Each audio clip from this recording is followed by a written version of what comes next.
Welcome back to my YouTube channel. Oke, di video kali ini kami akan membahas mengelola persediaan bahan baku. Sebelum masuk lebih lanjut, kami akan memperkenal diri. Nama saya Indra Sepasinaga dan teman saya Nurmila Sari Dewi. Jangan lupa stay tune sampai akhir. Di dalam bab 6 ini, kita akan membahas 3 judul besar. Yang pertama, ada konsep dasar biaya bahan baku.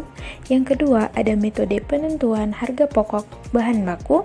Dan yang ketiga, ada masalah-masalah lain yang berhubungan dengan bahan baku.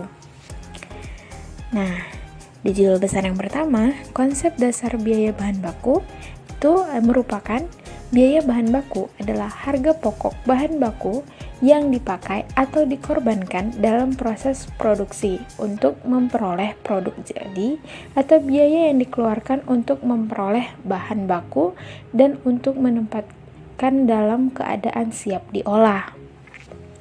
Nah, ini contohnya untuk kita mempersediakan barang-barang mentah yang akan kita olah di perusahaan kita atau di pabrik kita sendiri. Nah, yang kedua ada metode penentuan harga pokok bahan baku. Harga pokok persediaan bahan baku meliputi seluruh biaya-biaya yang secara langsung atau tidak langsung terjadi untuk mendapatkan persediaan tersebut pada tempat dan keadaan yang siap untuk diolah menjadi produk jadi. Dalam pokok pembahasan konsep dasar biaya bahan baku, terdapat unsur biaya yang membentuk bahan baku, yaitu bahan baku merupakan bahan yang membentuk bagian menyeluruh produk jadi. Bahan baku diperoleh dari pembelian lokal, impor, dan pengolahan sendiri. Ada juga sistem pembelian bahan baku. Yang pertama melibatkan bagian-bagian produksi, gudang, pembelian, penerimaan barang, dan akuntansi. Yang kedua ada dokumen sumber dan dokumen pendukung yang dibuat dalam transaksi lokal pembelian bahan baku. Terdiri dari 4 nih. Yang pertama, surat permintaan pembelian. Surat permintaan pembelian ini adalah surat formulir yang diisi oleh bagian gudang untuk meminta pembelian barang dengan jenis, jumlah, mutu tertentu. Yang kedua ada surat order pembelian. Surat order pembelian ini adalah order pembelian dikirim ke pemasar sebagai order resmi perusahaan.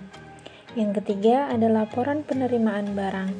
Nah, laporan penerimaan barang ini adalah barang yang sampai sesuai dengan pesanan. Nah, yang keempat faktur dari penjual atau tagihan dari proses transaksi yang dilakukan. Selanjutnya, biaya yang diperhitungkan dalam harga pokok pembelian bahan baku. Yang pertama, harga pokok bahan baku terdiri dari harga beli atau harga yang tercantum dalam faktur pembelian ditambah dengan biaya-biaya pembelian dan biaya-biaya yang dikeluarkan untuk menyiapkan bahan baku tersebut dalam keadaan siap untuk diolah.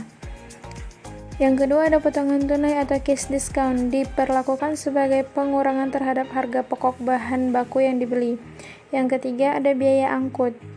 Perlakuan terhadap biaya angkut dapat dibedakan sebagai berikut. Yang pertama, ada biaya angkut diberlakukan sebagai tambahan harga pokok bahan baku yang dibeli.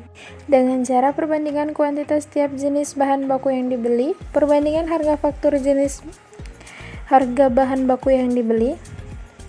Biaya angkut diperhitungkan dalam harga pokok bahan baku yang dibeli berdasarkan tarif yang ditentukan di muka.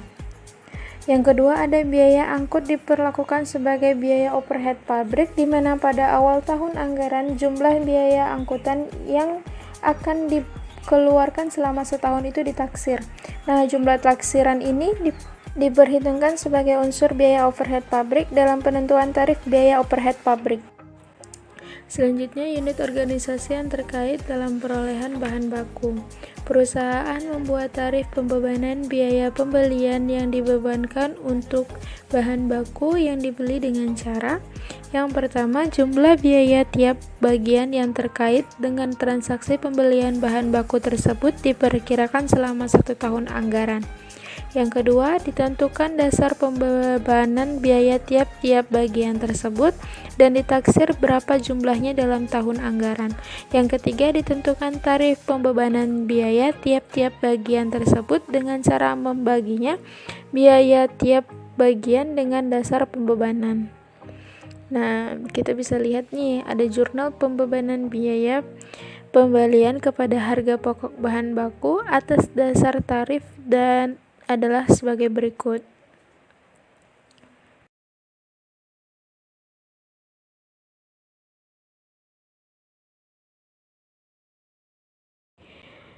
Pokok pembahasan yang kedua yaitu metode penentuan harga pokok bahan baku.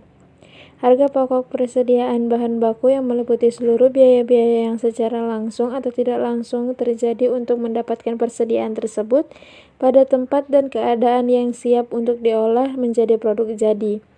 Yang termasuk harga pokok bahan baku yang dibeli adalah yang pertama yaitu harga faktur.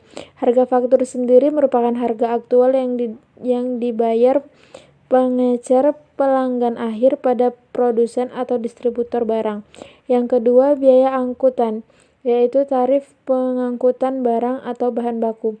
Yang ketiga, biaya-biaya lain yang berhubungan dengan usaha mendapatkannya seperti biaya pemesanan dan asuransi. Selanjutnya, perlakuan biaya angkut dalam penentuan harga pokok bahan baku. Yang pertama, biaya angkut sebagai tambahan harga pokok bahan baku yang dibeli. Metode yang dapat digunakan yaitu yang pertama, perbandingan kualitas tiap jenis bahan baku yang dibeli. Yang kedua, perbandingan harga faktur tiap jenis bahan baku yang dibeli. Yang ketiga, biaya angkut dibebankan pada bahan baku yang dibeli atas dasar tarif ditentukan di muka. Perusahaan menetapkan tarif tertentu untuk biaya angkut. Kedua, yaitu biaya angkut diperlakukan sebagai unsur BOP. Diperkirakan jumlah biaya angkut selama 1 tahun dan jumlah itu dimasukkan dalam total taksiran BOP dalam mencari tarif BOP. Selanjutnya yaitu penentuan harga pokok bahan baku yang dipakai dalam produksi terdiri dari yang pertama metode identifikasi khusus. Setiap jenis bahan yang ada di gudang diberi tanda tentang berapa bahan baku sehingga dapat diketahui harga pokok bahan baku yang dipakai dengan melihat tanda khusus tersebut. Yang kedua ada metode MPKP atau FIFO. Harga pokok persatuan bahan baku yang pertama masuk dalam gudang dipakai untuk menentukan harga bahan baku yang pertama kali dipakai. Yang ketiga ada MTKP atau LIFO. Bahan baku yang terakhir masuk dalam persediaan gudang dipakai untuk menentukan harga pokok bahan baku yang pertama kali dipakai. Yang keempat yaitu metode rata-rata bergerak. Harga pokok rata-rata dihitung dengan cara membagi total harga pokok dengan jumlah satuannya. Yang kelima ada metode biaya standar. Harga standar yaitu harga taksiran yang mencerminkan harga yang diterapkan akan terjadi di masa yang akan datang. Oke, kami akan menjelaskan masalah-masalah lain yang berhubungan dengan bahan baku. Terlihat di layar ada sisa bahan, produk rusak, produk cacat. Oke, A. Sisa bahan atau scrap adalah bahan yang mengalami kerusakan dalam proses pekerjaan.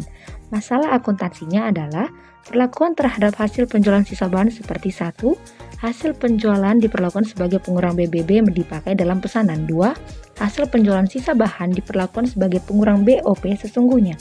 3. Hasil penjualan sisa bahan diperlakukan sebagai pendapatan di luar usaha. Jadi solusi yang bisa kita ambil dalam masalah sisa bahan atau scrap ini adalah contoh kita memiliki pabrik material jadi dalam pabrik material kita memiliki sisa potongan-potongan material seperti seng, besi, sorotan logam. Jadi bahan-bahan tersebut masih bisa kita daur ulang kembali menjadi bahan guna lain seperti aluminium atau perusahaan dapat menjualnya ke pengepul barang rongsokan.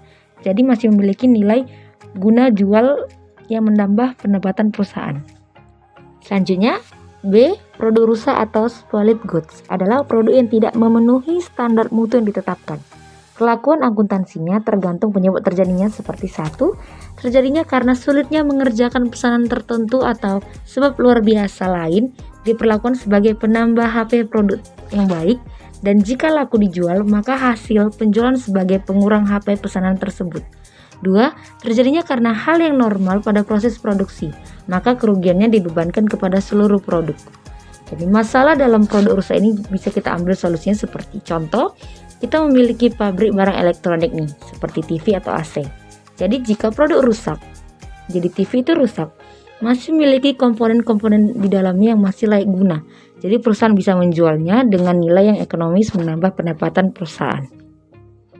Oke, yang terakhir, C. Produk cacat atau defective goods adalah produk yang tidak memenuhi standar mutu yang telah ditentukan, tetapi dengan mengeluarkan biaya pekerjaan kembali untuk memperbaikinya, produk tersebut secara ekonomi dapat digunakan lagi menjadi produk jadi. Perlakuan akuntansinya mirip dengan barang rusak. Contoh, ada perusahaan kain atau penjual tas atau pakaian. Jikalau pakaiannya tidak rapi atau jahitannya tidak rapi, penjual atau perusahaan tersebut akan melakukan pengerjaan kembali dengan membutuhkan biaya yang 2 kali lebih banyak.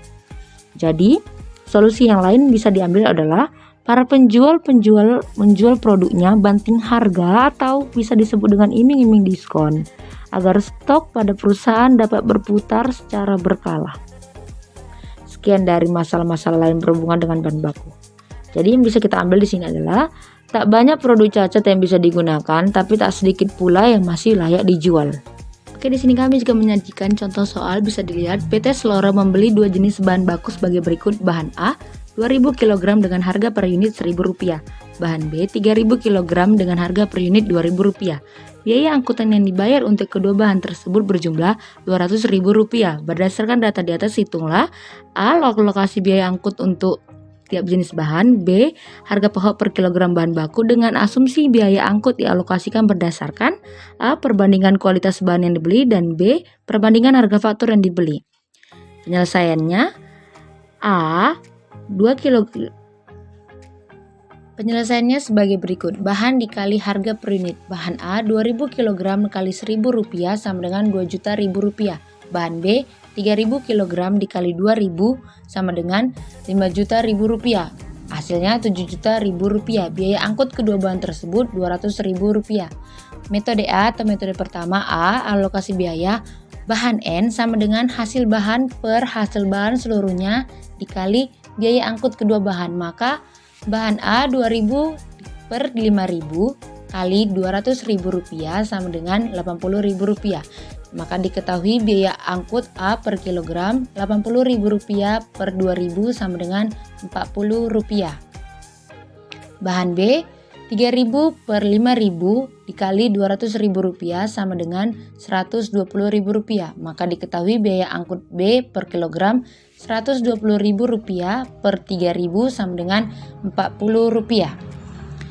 B. Biaya bahan baku bahan N sama dengan harga per unit bahan tambah biaya angkut bahan N. Maka bahan A Rp1.000 ditambah Rp40 sama dengan Rp1.040.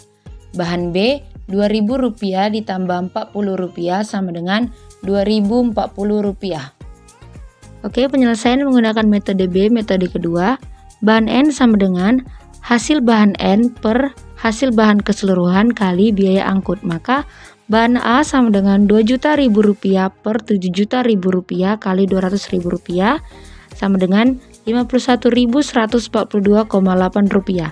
Maka diketahui biaya angkut A per kilogram Rp51.142,8 per 2000 sama dengan Rp28,57. Bahan B Rp5.000.000 per Rp7.000.000 kali Rp200.000 sama dengan Rp142.857,14. Maka diketahui biaya angkut B per kilogram Rp142.857,14 per 3000 sama dengan Rp47,6. Diketahui bahan baku bahan A hasil per unit tambah hasil biaya bahan baku sama dengan bahan A Rp1.000 ditambah Rp28,57 sama dengan Rp1.028,57. Bahan B Rp2.000 ditambah Rp47,6 sama dengan Rp2.047,6. So guys, segitu aja penjelasan materi yang kami sampaikan. Semoga bermanfaat. Kamsahamnida.